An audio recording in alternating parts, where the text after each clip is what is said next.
بسم اللہ الرحمن الرحیم الحمد للہ والصلاة والسلام علی اہلہا۔ ناظرین محترم، نہج البلاغہ میں خطبہ متقین کی تفسیر کا سلسلہ جاری ہے۔ آج اس کی آخری قسط ہے۔ استاد محترم بات یہاں تک پہنچی تھی، امیر المومنین امام المتقین متقین کی صفات بیان کرتے ہوئے فرماتے ہیں بعدہ عمن تباعد عنہ زہد و نزاہہ۔ اگر متقی لوگ کسی سے دوری اختیار کرتے ہیں تو وہ بھی زہد اور پاکیزگی کی بنا پر کسی سے دوری اختیار کرتے ہیں۔ وَدُنُوُّهُ مِمَّن دَنَا مِنْهُ لِینٌ وَرَحْمَةٌ، اور اگر کسی کے نزدیک ہوتے ہیں تو وہ بھی خوش خلقی اور رحمت کی وجہ سے کسی کے نزدیک ہوتے ہیں۔ لَيْسَ تَبَاعُدُهُ بِكْرٍ وَعَظَمَةٍ بِكِبْرٍ وَعَظَمَةٍ، ان کے کسی سے دور ہونا کبر کی وجہ سے، غرور کی وجہ سے نہیں ہوتا۔ وَلَا دُنُوُّهُ بِمَكْرٍ وَخَدِيعَةٍ، اور اگر وہ کسی کے قریب ہوتے ہیں تو ان کا قریب ہونا کسی مکر کی بنا پہ، کسی دھوکے کی بنا پہ نہیں ہوتا۔ تو یعنی کسی سے دور ہوتے ہیں تب بھی ان کی ایک نزدیک جو ہے وہ خوش خلقی ہوتی ہے یا پاکیزگی ہوتی ہے، اور اگر کسی کے نزدیک ہوتے ہیں تب بھی اس میں کوئی دھوکہ نہیں ہوتا۔ بسم اللہ الرحمن الرحیم۔ جیسا کہ میں نے گزشتہ گفتگو میں عرض کیا کہ یہ تقویٰ جب قلب انسان پہ نور الہی جلوہ گر ہوتا ہے یقین کی شکل میں، اور اس یقین کی مدد سے انسان جو ہے وہ اپنے اندر صلاحیت تقویٰ پیدا کرتا ہے، تو اس کے نتیجے میں انسان کی جو بنیادی عملی زندگی کے اندر جو کردار کو ڈیولپ کرنے والی چیز ہے وہ یہ قوتیں ہیں، قوت غضبیہ، قوت شہویہ، قوت وہمیہ، قوت عقلیہ۔ وہ ان صلاحیت تقویٰ جو ہے ان قوتوں کو کنٹرول کرنے کا نام ہے۔ جیسا میں نے پہلے بھی اس مسئلے پہ عرض کیا تھا کہ اگر قوت شہویہ کو انسان کنٹرول کرتا ہے تو اس کے نتیجے میں اگر اس حد اعتدال میں رکھا جائے تو انسان کے اندر ایک عفت اور پاکیزگی پیدا ہوتی ہے اس انسان کے اندر۔ اگر وہ حد اعتدال سے تجاوز کرتی ہے تو اس کے نتیجے میں انسان جو ہے وہ ان اخلاقی رذائل کے اندر مبتلا ہوتا ہے جس کو زنا کہا جاتا ہے، دیگر معاملات ہیں، یا مال کے معاملات کے اندر ہے تو انسان جو ہے وہ اسراف کے معاملات کے اندر مبتلا ہوتا ہے۔ یہ بنیادی صفات جو ہیں یہ ہے اصل میں انسانی زندگی کا پریکٹیکل بیہیویئر انٹریکشن دوسروں سے، کہ جب وہ کسی کے ساتھ رابطہ کرتے ہیں تو کسی کے ساتھ جو رابطہ ہے ان کو حد اعتدال سے باہر نہیں نکالتا، وہ حد اعتدال کے اندر رہتے ہیں، اور ان کے پاس جو بنیادی ہدف ہوتا ہے وہ للہیت ہے، وہ اللہ کو راضی کرنا چاہتے ہیں۔ کہ اگر وہ کسی کے ساتھ محبت کرتے ہیں تو وہ محبت کا جذبہ جو ہے وہ ان کو حد اعتدال سے باہر نہیں نکلنے دیتا، وہ محبت کا جذبہ ان کو اللہ کی نافرمانی کے راستوں کی طرف نہیں لے کے جاتا۔ اگر وہ کسی سے بغض رکھتے ہیں، کسی سے گریز کرتے ہیں تو اس کے اندر مطلوب چیز بھی جو ہے کان اخذہ للہ و ترکہ للہ، وہ صرف اس لیے اس عمل کو انجام دیتے ہیں کہ وہ اللہ تبارک و تعالیٰ کو راضی کرنا چاہتے ہیں۔ یہ صفات جو امیر المومنین نے بیان کی ہیں کہ وہ اگر کسی کے ساتھ یعنی حسن خلق ہے، حسن خلق اصل میں بنیادی طور پہ ایک آف شوٹ ہے، منبع کمال اللہ تعالیٰ کی ذات ہے۔ تمام صفات یعنی جو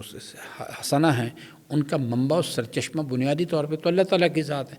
اس کے نور کی جب جلوہ گری کسی انسان کے قلب پہ ہوتی ہے اور وہ اس یقین کی بدولت انسان اپنے نفس یعنی خواہشات کو جو حد اعتدال سے تجاوز کرنا یا حد اعتدال سے پیچھے ہٹ جانا، وہ اس کو کنٹرول کر لیتا ہے، اس کو اس صلاحیت کو کہتے ہیں تقویٰ انسان کی اپنے اندر پیدا کی ہے۔ تو اس کے نتیجے میں اس صفات جن کا آپ نے ذکر کیا 1 2 3 4 یہ تمام چیزیں جو ہیں اس کے نتیجے میں پیدا ہوتی۔ ایک کیفیت اس کے اندر اور بھی پیدا ہوتی ہے، وہ یہ ہے کہ یعنی مومن جو ہے وہ غلطی بھی کرتا ہے۔ اگر یہ کانسیپٹ اس چیز کے لیے کہ اس کے پاس غلطی کا امکان نہیں تو یہ انسان کا اشتباہ، مومن غلطی بھی کر سکتا ہے، لیکن یہ ہے کہ اس کے اندر اور منافق کے اندر جو بنیادی جوہری فرق ہے وہ یہ ہے کہ مومن جو ہے غلطی کرتا ہے اگر تو فوری طور پہ اپنا محاسبہ کرتا ہے، غلطی کا جب اسے ادراک ہو جاتا ہے، احساس ہو جاتا ہے، فوری طور پہ تائب ہوتا ہے، توبہ کرتا ہے، اور اپنے آپ کو اس کیٹیگری کے اندر ضرور رکھتا ہے کہ ان اللہ یحب التوابین، اللہ تعالیٰ توبہ کرنے والوں کو دوست رکھتا ہے۔ منافق جو ہے چونکہ اس کا بنیادی کانسیپٹ جو ہے اس کے پاس فی قلوبہم مرض، ان کے دلوں میں شک کی بیماری ہوتی ہے، اس کے نتیجے میں دنیا کی محبت کا مرض ان کے اندر اتر جاتا ہے۔ تو اس واسطے وہ کبھی چونکہ اللہ تعالیٰ کے یعنی عظمت و جلال کا، اس کے حضور کا، اس کے قائم کردہ نظام کی حقانیت کا یقین ان کے پاس نہیں، تو وہ اگر غلطی کرتے ہیں تو اس کے بعد ان کی زندگی کے اندر توبہ نہیں ہوتی،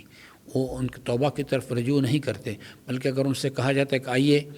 ہم آپ کو رسول اسلام کی خدمت میں لے چلتے ہیں وہ تاکہ آپ کے لیے دعا کریں، تو وہ اس کو قبول نہیں کرتے، اسے گریز کرتے ہیں اس چیز کی۔ یہ بنیادی فرق ہے جو ابھی 4 صفات آپ نے بیان کیے کہ کر کے بیان کریں، دوبارہ میں عرض کرتا ہوں اس پہ۔ نے فرمایا اگر کسی سے دوری اختیار کرتے ہیں تو وہ زہد و پاکیزگی کی بنا پر، زہد و پاکیزگی، اور اگر کسی کے قریب ہوتے ہیں تو بھی خوش خلقی اور ان کے ساتھ جو ہے وہ رحمت کی بنا پہ ہے، جی۔ اب یہ اس کے اندر یہاں پھر غرور اور کبر کی بنا پہ نہیں ہوتا۔ غرور گئی، یہ بنیادی طور پہ یہ ہے کہ یعنی زہد کی بنیاد پہ اگر کسی سے دوری اختیار کرتے ہیں تو ہر انسان کو ایک امام کے فرمان ہے کہ یعنی جو فاسد لوگ ہیں ان کی صحبت سے بچو، اپنے آپ کو بچاؤ، اس واسطے کہ یعنی جو فاسق لوگوں کی صحبت جو ہے اس سے امکان ہوتا ہے کہ انسان جو ہے اس کے اندر جو روحانی بیماری ہے وہ پینیٹریٹ کرے گی۔ جیسے کہا کہ جو دنیا پرست علماء ہیں ان کی محافل سے اپنے آپ کو بچاؤ کیونکہ وہ اللہ کی رحمت سے دور ہیں۔ تو اس واسطے یعنی وہ ایک متقی انسان جو ہے وہ کسی غرور کی وجہ سے نہیں، کسی تکبر کی وجہ سے وہ ان کی محفل سے دور ہے تاکہ اپنے آپ کو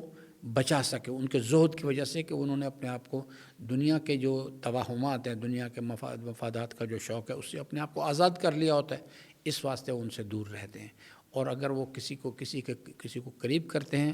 تو اس کے نتیجے میں بھی وہ چیز اس لیے وہ قطعی طور پہ کسی صورت میں بھی ان کی وہ جو محبت ہے الہی نظام کی حاکمیت کا جو یقین ہے اس پر غالب نہیں آتے اس چیز کے اوپر۔ جس طرح آغا حسن زاد عاملی کا کہتے ہیں مشہور قول ہے کہ اپنے طلاب کو نصیحت کی نامحرم کی محفل میں مت جایا کرو، چاہے وہ مردوں کی محفل ہو یا عورتوں کی۔ تو کسی نے سوال کیا مرد نامحرم سے کون مراد ہے؟ تو کہا کہ ہر وہ شخص جس کا دل یاد خدا سے غافل ہو وہ یاد خدا سے غافل ہے۔ بنیادی جو کانسیپٹ ہے نا اس اسلام کا، اس کے اندر یہ تمام چیزیں جو ہیں یہ مطلوب۔ تقویٰ کیوں مطلوب ہے؟ تقویٰ بذات ہی مطلوب چیز نہیں، ایمان بذات ہی مطلوب چیز نہیں ہے، ولایت بذات ہی مطلوب چیز۔ اصل مطلوب جو ہے وہ یعنی جو انسانی زندگی کا وہ ہے کہ انسان نے وما خلقت الجن والانس الا لیعبدون، اس نے اللہ کا بندہ بننا ہے۔ اس نے جب دنیا سے اٹھے اللہ اس سے راضی ہو، اس کا ایک مطلوب ہوتا ہے صرف، یعنی اور اس کے لیے وہ یعنی تقویٰ کی صلاحیت بھی اس لیے اختیار کرتا ہے تاکہ انسان اپنی نیت کے اندر خلوص پیدا کر سکے، تاکہ اپنا تزکیہ کر سکے۔ نماز بھی اسی لیے پڑھتا ہے تاکہ انسانی زندگی کے راستے میں یعنی بی بی نے فرمایا کہ نماز کا حکم اس لیے دیا گیا تھا کہ غرور کا سر خاک میں ملا دیا جائے، تاکہ انسانی زندگی کے الہی سفر میں میں کا جو تصور ہے وہ ایک سب سے بڑی رکاوٹ ہے۔ تو اس واسطے نماز کا حکم دیا گیا تاکہ انسان سے اس کے اندر عاجزی پیدا ہو، اس کے اندر خاکساری پیدا ہو۔ تو اس واسطے یہ تمام احکامات جو ہیں پیش نظر جو چیز ہر وقت رہنی چاہیے اپنے محاسبے کے اندر کہ آج میں نے کتنے کام اللہ کے لیے انجام دیے، کتنے کام اللہ کو راضی کرنے کے لیے انجام دیے، اور اپنا محاسبہ کرے کہ کیا اللہ تعالیٰ مجھ سے راضی ہے اس چیز کے لیے۔ لیکن حضرت فرماتے ہیں کہ متقین جو ہیں وہ ہمیشہ اللہ کی فرما برداری کے راستے پہ، لیکن پھر بھی کہتے ہیں غفرانک ربنا، پروردگارا ہم نے کوشش ضرور کی ہے لیکن ہم تیری بارگاہ میں یہ نہیں کہتے ہمارا عمل اس کا، پھر ہمیں بخش دے۔ غفرانک ربنا الیک المصیر، ہماری بازگشت تیری طرف ہو رہی ہے اور ہم تیری رحمت کے طلبگار ہیں۔ تو راوی بیان کرتا ہے فصائق حمام صعقۃ کانت نفسہ فیہا، تو امیر المومنین نے جب یہ کلمات بیان کیے تو حمام پہ غشی طاری ہوئی اور وہ ان کی روح پرواز کر گئی۔ فقال امیر المومنین علیہ السلام اما واللہ لقد كنت اخافها علیہ، کہ امام نے فرمایا خدا کی قسم مجھے ان کے متعلق یہی ڈر تھا۔ ثم قال هكذا تصنع المواعظ البالغہ باہلھا، اسی طرح مؤثر نصیحتیں پاک نفوذ پہ اسی طرح اثر کرتی ہیں۔ یہ بنیادی طور پہ ایک چیز ہے، یعنی ہر روح جو ہے ایک ہے یعنی نصیحت، امیر المومنین نصیحت کرتے ہیں یا رسول اسلام نصیحت کرتے ہیں یا کوئی عالم ربانی، منبع و سرچشمہ جو ہے بنیادی طور پہ امیر المومنین کا اپنی طرف سے کوئی چیز نہیں، جو کچھ رسول اسلام کے بارگاہ رسول اسلام جو کچھ بھی بیان کرتے ہیں اللہ تبارک و تعالیٰ سے خبر پاک میں، جو پاک روحیں ہوتی ہیں ان کے اندر اس کے اندر انہیں جذب کرنے کا، اس کو اسے کنسیو کرنے کی صلاحیت ہوتی ہے، اور وہ چیز جو ہے جس وقت اگر جلال پروردگار کا ذکر ان کے سامنے کیا جاتا ہے تو اس جلال پروردگار کے خوف سے قرآن کریم میں ان کی مختلف کیفیات بیان کی گئی ہیں کہ وہ گریہ ازاری کرتے ہیں، سجدے میں کبھی گر پڑتے ہیں، کبھی کروٹیں بدلتے ہیں، کبھی رات کو اٹھ کے اللہ کی بارگاہ میں فریاد کرتے ہیں، دعائیں کرتے ہیں، قرآن کریم پڑھتے ہیں۔ تو اس طرح سے مختلف قسم کی کیفیات انسانی زندگی کے اندر فارغ ہوتی ہیں۔ جیسے یہ حضرت کے صحابی تھے، ان کی ایک کیفیت تھی کہ وہ اس کیفیت کو یعنی ان کی روح جو اس کو برداشت نہیں کر سکی اور وہ عالم بالا کی طرف پرواز کر گئی۔ علامہ مجلسی بیان کرتے ہیں کہ ان سے مراد حمام بن عبادہ ہے، تو لیکن اسی روایت میں ہے کہ جس وقت اس شخص کا انتقال ہو، امیر المومنین نے فرمایا کہ مؤثر نصیحتیں اس طرح پاکیزہ نفوس پہ اثر کرتی ہیں۔ تو ایک شخص نے کہا فقال له قائل فما بالک یا امیر المومنین، تو کہا کہ اے امیر المومنین آپ پہ اس کا اثر کیوں نہیں ہوتا، یعنی آپ کی نصیحت سن کر دوسرے تو مر جاتے ہیں لیکن آپ کو کچھ نہیں ہوتا، کہ اگرچہ ابن حدید نے کہا ہے کہ ایک خوارج میں سے تھا جو مولا کا دشمن تھا اور ہمیشہ مولا کی مخالفت کیا کرتا تھا، اس نے یہ بات کی، تو اس وقت امیر المومنین نے فرمایا ویحک ان لکل اجل وقتا لا یعدوہ وسببا لا یتجاوزہ، کہ ہر شخص کی موت کا ایک وقت معین ہوتا ہے، موت نہ آگے آتی ہے نہ موت اس سے مؤخر ہوتی ہے۔ فرمایا فمحلا لا تعود لمثلها فانما نفس الشیطان علی لسانک، دوبارہ ایسی بات مت کرو، یہ شیطان نے بات جو ہے یہ بکواس تمہاری زبان۔ یہ منافقین کا طرز عمل ہے بنیادی، کیونکہ اصل میں بنیادی طور پہ وہ اس پورے کانسیپٹ کے بارے میں کہ اللہ تبارک و تعالیٰ کے وجود کے بارے میں، اس کے قائم کردہ نظام کی حقانیت کا جو سورہ بقرہ میں ذکر کیا گیا، وہ اس کے بارے میں شکوک و شبہات میں ہوتے ہیں، تو پھر وہ اس کے اندر مختلف قسم کی تعویلات جو ہیں وہ نکالتے ہیں اس چیز کے لیے، اور وہ لوگوں کو فکری طور پر گمراہ کرنے کی کوشش کرتے ہیں۔ جیسا حضرت نے فرمایا کہ ہر چیز کا ایک وقت معین ہے اس کائنات کے اندر، اور جو ہر آدمی کی موت کا ایک وقت معین ہے، نہ اس سے پہلے آئے گی نہ اس کے بعد آئے گی۔ تو اس واسطے یعنی یہ اس قسم کے تصورات ہونا، جیسے اس آدمی نے رسول اسلام سے کہا کہ آپ نے یعنی مال کی نعمت کی تقسیم میں انصاف نہیں کیا، تو حضرت کو بہت ناراض ہوئے اور کہا کہ اگر میں انصاف نہیں کروں گا تو پھر کون کرے گا۔ منافقین کے کانسیپٹ اسی کا، وہ تو اللہ تبارک و تعالیٰ کے بارے میں بھی باتیں کرتے ہیں، اللہ تعالیٰ کے پیغمبران کے بارے میں کرتے ہیں، اور اسی طرح سے یعنی دور حاضر کے منافقین بھی اسی طرح سے ہیں، تو وہ یعنی کردار کشی ان کا ایک طریقہ کار ہوتا ہے۔ بس اللہ سے دعا کرنی چاہیے کہ اللہ تعالیٰ ہمیں اپنے دین کا فہم عطا فرمائے اور اس پر یقین پیدا کرنے کی توفیق دے، اور ہماری زندگی میں